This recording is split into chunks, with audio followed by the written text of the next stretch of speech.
പഹൽഗാം ഭീകരാക്രമണത്തിൽ പരസ്യ പ്രസ്താവന വിലക്കി കോൺഗ്രസ്.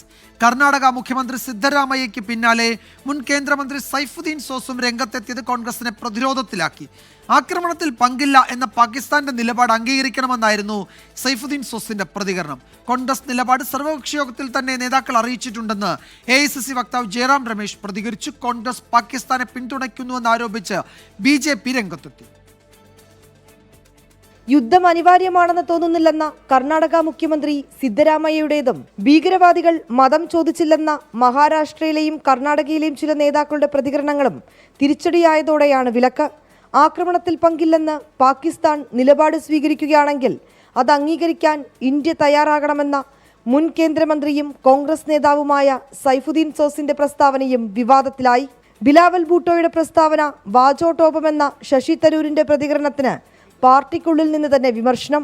जो नेता बोल रहे हैं वो उनकी निजी राय है. कांग्रेस पार्टी से लेना देना कुछ नहीं है. कांग्रेस पार्टी का इन बयानों से कुछ लेना देना नहीं है. കോൺഗ്രസ് പാകിസ്ഥാനെ പിന്തുണയ്ക്കുന്നുവെന്ന് BJP നേതാക്കൾ.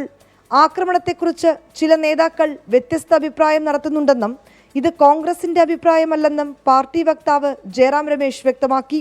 സർവകക്ഷി യോഗത്തിൽ നിന്ന് പ്രധാനമന്ത്രി വിട്ടുനിന്നതിൽ കോൺഗ്രസ് വിമർശനം ഉന്നയിക്കുമ്പോഴാണ് പാർട്ടിയെ സ്വന്തം നേതാക്കൾ പ്രതിരോധത്തിലാക്കിയത്. വിനീത VG 24 ഡൽഹി.